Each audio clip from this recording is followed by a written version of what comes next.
देखिए question number 6 कह रहा है कि P/Q के रूप की परिमेय संख्याओं के अनेक उदाहरण लीजिए जहां P और Q पूर्णांक है जिनका एक के अतिरिक्त अन्य कोई उभयनिष्ठ गुणनखंड नहीं है और जिसका शांत दशमलव निरूपण है मतलब प्रसार है।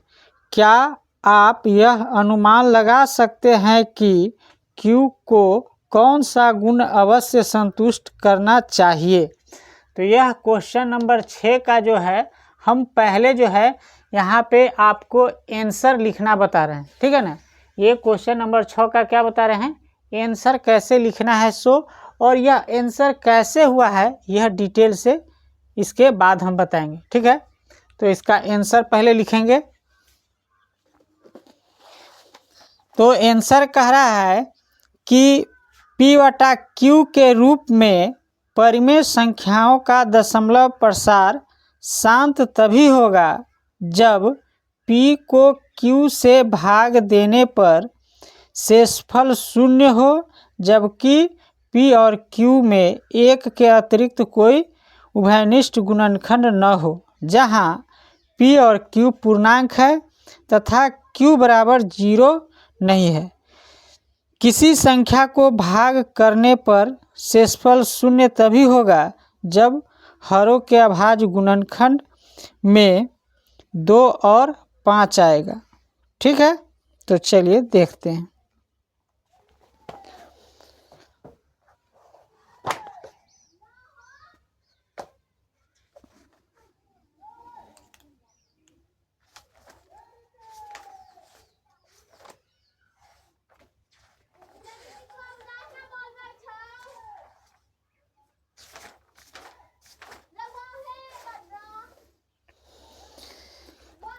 अब हम लोग देखेंगे यह जो हम लोग आंसर लिखे हैं उसका डिटेल हम लोग यहाँ पे पढ़ेंगे। वह आंसर आया कैसे है, उभयनिष्ठ गुणनखंड की बात कर रहा है तो उभयनिष्ठ गुणनखंड के बारे में जानेंगे। इससे पहले हम लोग देखते हैं,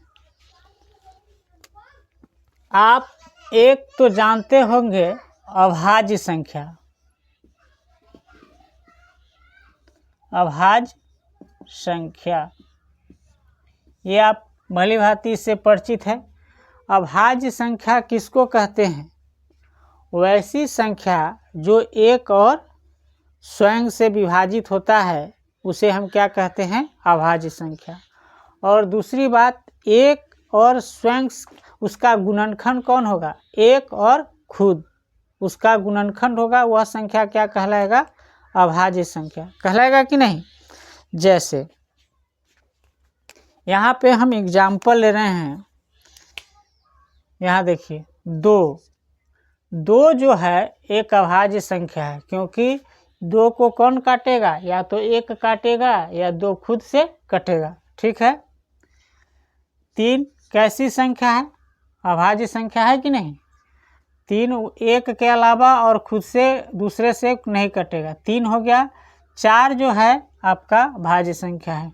फिर 5 7 11 है ना, ये सब कैसी संख्या है, अभाज्य संख्या है।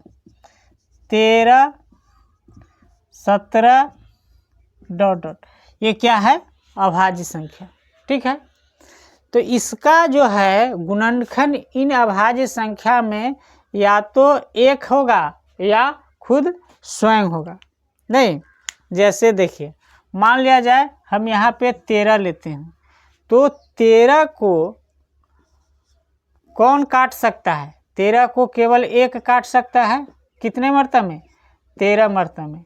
और 13 को कौन काट सकता है, स्वयं 13 काट सकता है 13 को, नहीं तो 1 आ गया। तो यहाँ पे देखिए इसका जो गुणनखंड है 13 का, एक क्या है 1 और दूसरा क्या है 13 है कि नहीं, 2 इसके गुणनखंड है। और कोई इसका गुणनखंड है, एक और संख्या हम ले लेते हैं 19।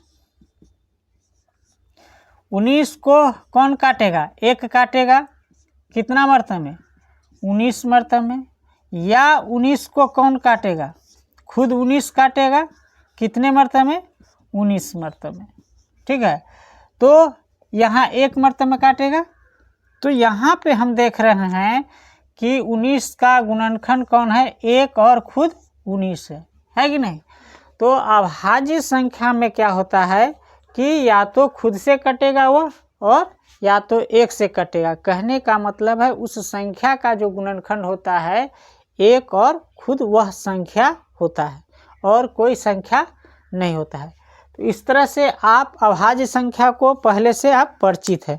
और भी कोई एग्जाम्पल आप ले सकते हैं। 17 ले लीजिए यहाँ पे, है ना। तो 17 को कौन काटेगा? 1 मरतबे में 17 कटेगा, है ना। 1 से 17 मरतबे में। दूसरा अगर 17 अगर काटना चाहें तो कितना मरतबे में कटेगा? 17 मरतबे में। 17 से कटेगा 1 मरतबे में। तो यह जो 17 जो है आपका अभाज्य संख्या है जिसका गुणनखंड 1 और क्या है? 17 है। मतलब खुद अपने आप वह संख्या है और 1 है। तो इससे तो आप अच्छी तरह से परिचित हैं अभाज्य संख्या। चलिए इसको नोट कीजिए, फिर भाज्य संख्या बताते हैं। भाज्य संख्या देखेंगे, जैसे भाज्य संख्या क्या हो सकता है? 2 तो होगा नहीं, 3 नहीं होगा, वह अभाज्य संख्या है। तो 4। तो भाज्य संख्या किसको कहते हैं? जिसका गुणनखंड 1 और खुद के अलावा कोई और भी तीसरी संख्या हो, उसे हम लोग क्या कहते हैं? भाज्य संख्या। मतलब 2 मतलब 1 और उस खुद के अलावे कितना भी उसका गुणनखंड हो सकता है ना, उसे हम क्या कहेंगे? भाज्य संख्या। जैसे देखिए यह 4 आपका क्या है? भाज्य संख्या है। 6 क्या है? भाज्य संख्या है। 9 क्या है? भाज्य संख्या है। 10 क्या है? भाज्य संख्या है। 12 क्या है? भाज्य संख्या है। इस तरह से अनंत भाज्य संख्या हो सकते हैं, है ना। और यहाँ पे देखिए हम एक संख्या ले रहे हैं 10 को। तो यहाँ पे अगर हम 10 लेते हैं तो 10 को सबसे पहले इसको विभाजित कौन करेगा? 1 विभाजित करेगा। 10 को कौन विभाजित करेगा? 1।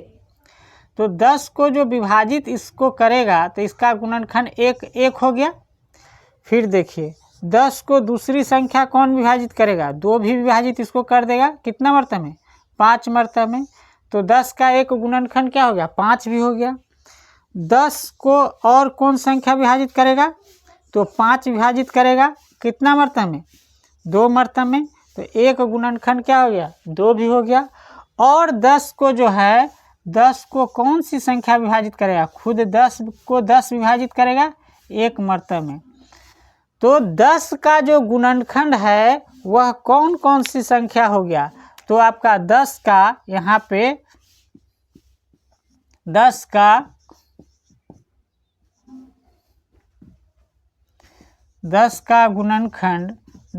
गुणनखंड की बात अगर हम करते हैं तो कौन हो गया? एक तो 1 है ये, फिर 2 है ना। और यहाँ पे हमने गलती लिखा है, यह जो 10/1 लिखा है तो यहाँ पे क्या हो जाएगा? 10। तो 2 हो जाएगा, फिर क्या हो जाएगा?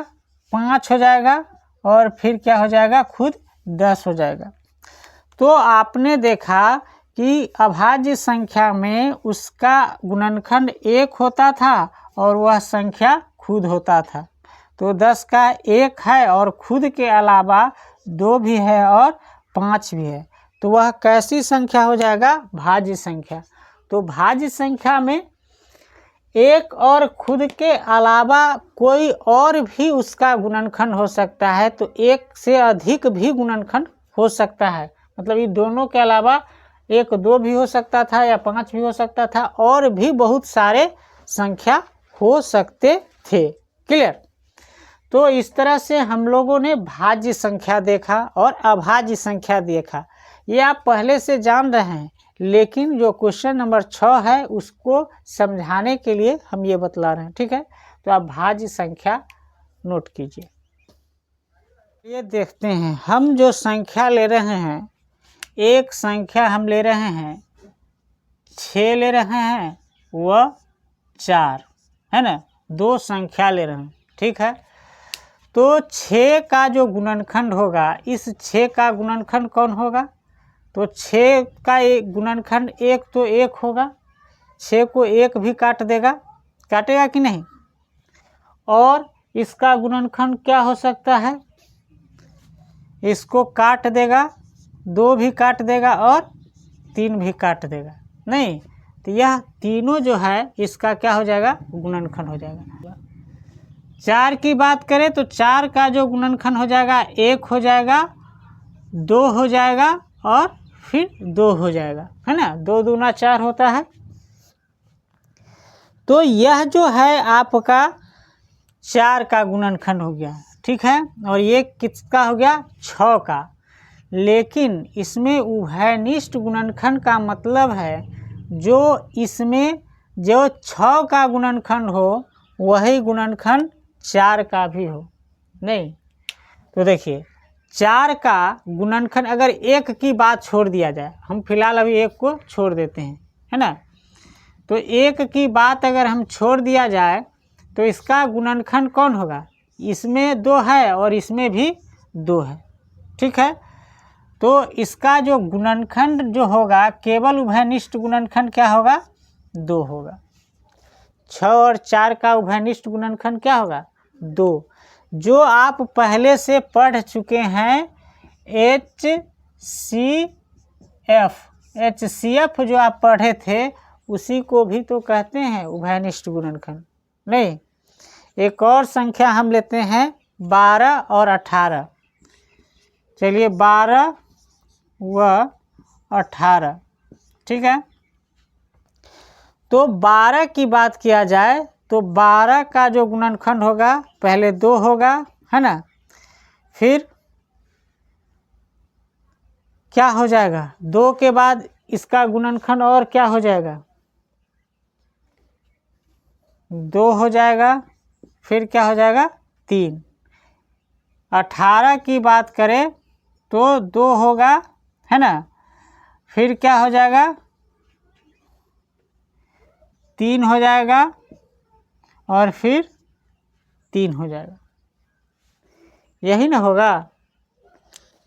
अब बताइए इसमें उभयनिष्ठ ऐसा कौन सा गुणनखंड है जो दोनों में है? तो ये 2 और ये 2 और 1 3 ये और 1 3 ये। तो इसका गुणनखंड जो हो जाएगा 2 और 3, तो कितना हो जाएगा? 6, है ना? तो एक उभयनिष्ठ गुणनखंड ये 2 है और एक उभयनिष्ठ गुणनखंड 3 है। तो इसी को कहते हैं हम लोग उभयनिष्ठ गुणनखंड, जो दोनों में हो उसे हम लोग क्या कहते हैं? उभयनिष्ठ गुणनखंड। इतना तक तो पता चल गया, है ना? अब आइए एक और संख्या लेकर के हम आपको दिखाते हैं, तब आपको क्लियर होगा। एक संख्या हम और ले रहे हैं 15 व 18। 15 और 18, 15 और 18 के जगह पे 16 लेते हैं। चलिए अब देखिए 15 का आप उभयनिष्ठ गुणनखंड खोजने से पहले इसका गुणनखंड करेंगे तो 15 का गुणनखंड क्या हो जाएगा? यह किस संख्या से कटेगा? पहले तो 3 से कटेगा, ठीक है।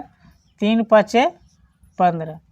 और कोई ऐसा संख्या है जो इसका गुणनखंड हो 15 का? नहीं। चलिए फिर 16 का हम देखते हैं। तो 2 होगा, है ना? फिर 2 होगा, फिर 2 होगा। तो देखिए 2 दूना 4, 4 दूना 8, 8 दूना 16 हुआ। अब बताइए इसमें जो है कोई ऐसा संख्या है जो दोनों में है? नहीं। उस परिस्थिति में इसका उभयनिष्ठ गुणनखंड कौन होगा? 1 होगा।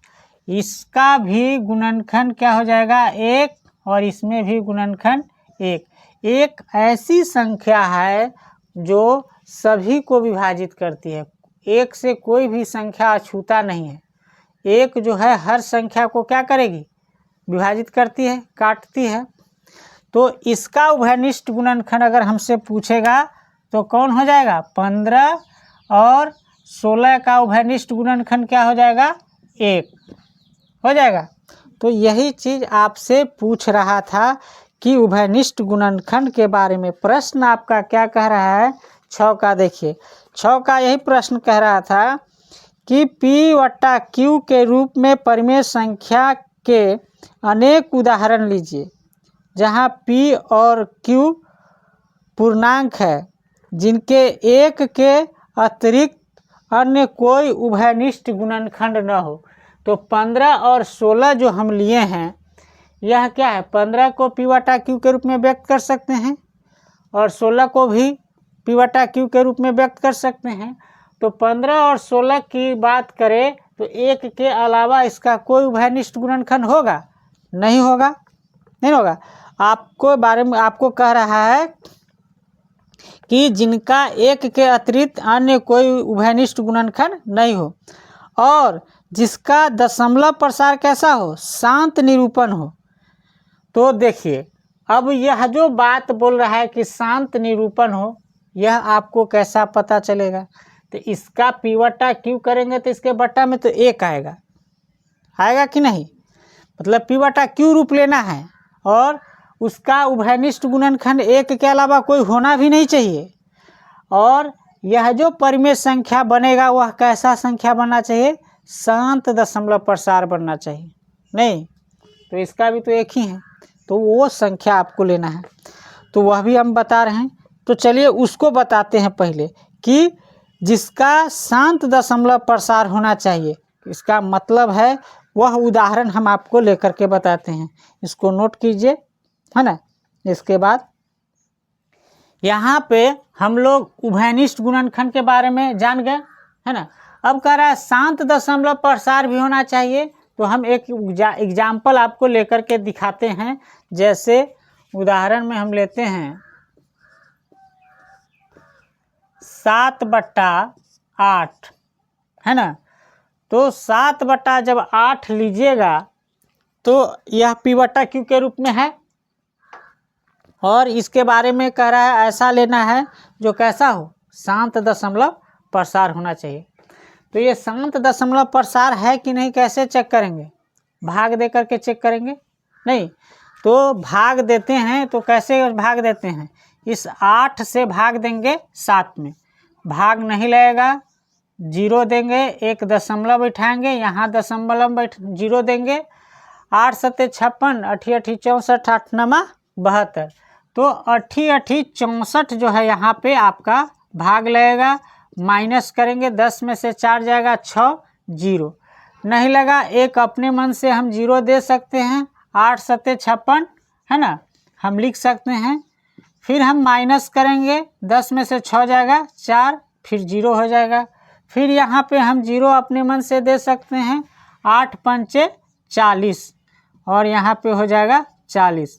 अब यहाँ पे शेषफल कितना आ गया, शेषफल जो है, जब शेषफल 0 आ जाता है तो उसको हम क्या कहते हैं, शांत दशमलव प्रसार। इसके आगे कोई संख्या रिपीट नहीं ना कर रहा है, अगर रिपीट करता तो क्या होता, अशांत दशमलव प्रसार कहलाता कि नहीं। तो 3/8 जो है इसका दशमलव प्रसार क्या होगा, 0.875। यह कैसा है, शांत दशमलव प्रसार है, शांत दशमलव प्रसार है। कैसा संख्या है, शांत दशमलव प्रसार है। एक उदाहरण हमने ऐसा लिया। फिर दूसरा उदाहरण आप ले सकते हैं क्या, तो दूसरा उदाहरण आप लीजिए, कोई ऐसा लीजिए जो शांत दशमलव प्रसार हो। तो हम एक और उदाहरण लेते हैं 3/40, यह दूसरा है।